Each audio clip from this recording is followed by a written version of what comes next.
से बोलिए जय अवसानी मैया की।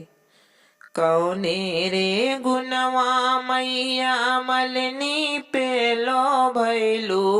हो कि ओकरे घरवाना मैया मोरी ओकरे घरवाना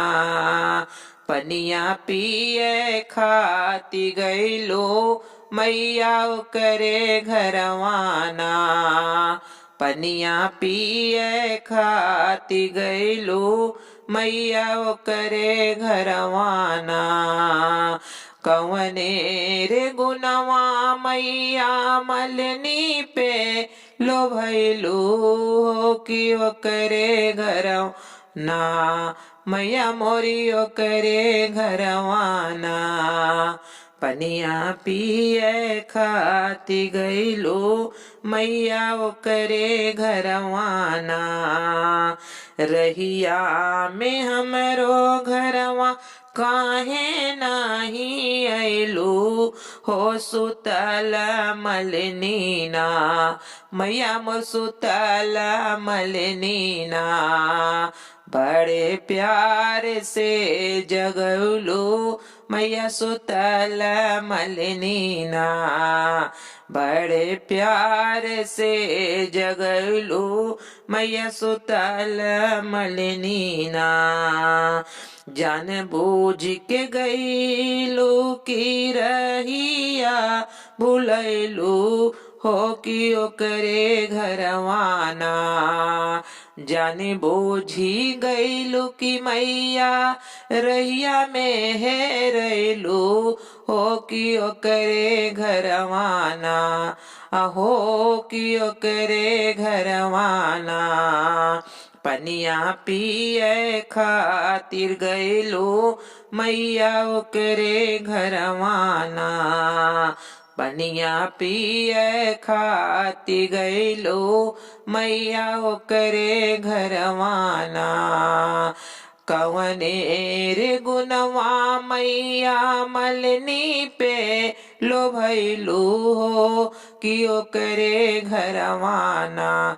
मैया मोरी ओकरे घरवाना पनिया पिए खाती गईलू मैया ओकरे घरवाना पनिया पिए खातिर गईलू मैया ओकरे घरवाना होई गए मलिनिया के अमर परिवरवा हाँ मैया ओकरे घरवाना होई गए मालिनिया के अमर परिवरवा मैया ओकरे घरवाना पनिया पिए खाती गईलू मैया ओकरे घरवाना पनिया पिए खाती गईलू मैया ओकरे घरवाना उतर चरनिया राउर जे करे दुअरवा होया सिसिया दिहलूना मैया मोर सिसिया दिहलूना